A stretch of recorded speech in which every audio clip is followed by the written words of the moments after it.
Kerala blasters versus east Bagan. കളി തുടങ്ങി. ഒരു 8 മിനിറ്റ് ആകുമ്പോഴേക്ക് ഒരു നല്ല വൺ ടച്ച് പ്ലേ. ഹിമിനസിൻ്റെ ഷോട്ട് സെക്കൻഡ് പോസ്റ്റ് തട്ടുന്നു. ഗോൾ കയറുന്നില്ല.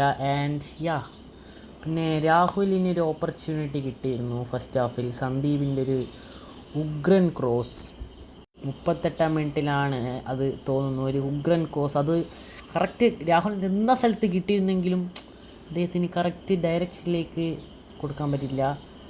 ആൻഡ് ഫസ്റ്റ് ഹാഫ് അങ്ങനെ കാര്യമായി രണ്ട് ടീമും ശ്രമിച്ചെങ്കിലും ഗോളൊന്നും വന്നിട്ടില്ല. ആദ്യത്തെ ഒരു 10-15 മിനിറ്റ് കേരളയുടെ ആധിപത്യമാണെങ്കിൽ ബാക്കി കളി ഈസ്റ്റ് ബഗാൻ തന്നെയായിരുന്നു ഫസ്റ്റ് ഹാഫിൽ നല്ലോണം കളിച്ചത്. ആൻഡ് നമ്മുടെ ഭാഗ്യത്തിന് നന്ദകുമാറൊക്കെ കുറേ മിസ്റ്റേക്ക് വരുത്തിയതുകൊണ്ട് അവർ അറ്റാക്കൊന്നും സക്സസ് ആയില്ല ഫസ്റ്റ് ഹാഫിൽ.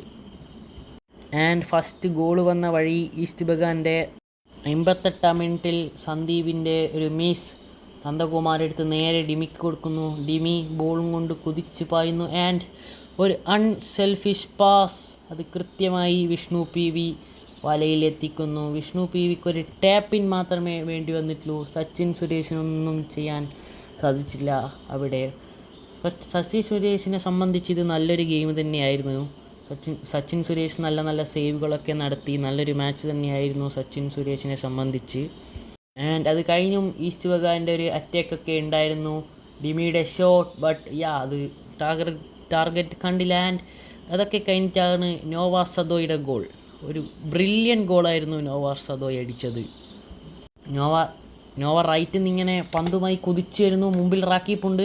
റാക്കീപ്പിനെ ഒന്ന് കവിളിപ്പിച്ച് ഫസ്റ്റ് പോസ്റ്റിലേക്ക് തന്നെ ഗില്ലിൻ്റെ നടയിലൂടെ ഒരു shot. Nova സദോയ് what A goal. അത് പ്യുവർ ഇൻഡിവിജ്വൽ ബ്രില്യൻസ് ആണ് നമ്മളവിടെ കണ്ടത് നോവ സദോയുടെ. റാക്കിപ്പിനെ കവളിപ്പിച്ചുകൊണ്ട് ഈ കളി മുഴുവൻ റാക്കിപ്പിന് അദ്ദേഹത്തെ വിടാതെ പിന്തുടരുന്നുണ്ടായിരുന്നു. എന്നിട്ടും ആ ഒരു മൊമെൻറ്റിൽ റാക്കിപ്പിനെ കവളിപ്പിച്ച് റാക്കിപ്പിനെ അങ്ങ് ഫ്രെയിമിൽ നിന്ന് മാറ്റി നിർത്തി ഫസ്റ്റ് പോസ്റ്റിലേക്ക് ഒരു അടി. ഗില്ലിൻ്റെ നക്മക് ഗോൾ. ആൻഡ് 1-1. അത് കഴിഞ്ഞും സബ്സ്റ്റിറ്റ്യൂട്ടായി വന്ന ഐമനും ഒക്കെ ഒരു ഷോട്ട് അടിച്ചിരുന്നു ഗോളിലേക്ക്. പക്ഷേ അത് കയറിയില്ല. Second post ഇതായിപ്പോയി. ആൻഡ് പിന്നെ രണ്ടാമത്തെ ഗോൾ പെപ്രയുടെ ഗോൾ വന്ന വഴി എന്ന് പറഞ്ഞാൽ ഐമൻ സബ്സ്റ്റിറ്റ്യൂഷനെ വന്ന ഐമൻ പ്രഷറിട്ട് ബോൾ എടുക്കുന്നു. ആൻഡ് അത് പെപ്രക്ക് കിട്ടുന്നു. പെപ്ര അൺഎക്സ്പെക്റ്റഡ് ആയൊരു ഷോട്ട്. ഈവൻ ഗോൾ കീപ്പർ പോലും അത് വിചാരിച്ചിട്ടുണ്ടാവില്ല അദ്ദേഹം അടിക്കുമെന്ന്. പെപ്ര. ആൻഡ് ഈ ഒരു ഗോള് വന്നതിനെ പറ്റി പറയുകയാണെങ്കിൽ സ്റ്റെഹ്റയുടെ ചേഞ്ചസ്, അദ്ദേഹം നടത്തിയ മാറ്റങ്ങൾ വർക്കായി. ഐമാൻ സബ്സ്റ്റിറ്റ്യൂഷനായി വന്നൊരു ഇമ്പാക്റ്റ് ഉണ്ടാക്കി. ബോൾ ഇൻ്റർസെപ്റ്റ് ചെയ്യുന്നു. ആൻഡ് മറ്റൊരു സബ്സ്റ്റിറ്റ്യൂട്ടായി വന്ന പെപ്ര ഫസ്റ്റ് പോസ്റ്റിലേക്ക് തന്നെ അതടിക്കുന്നു. Good match. മൊത്തത്തിൽ ഒരു കംബാക്ക് വിക്ടറി.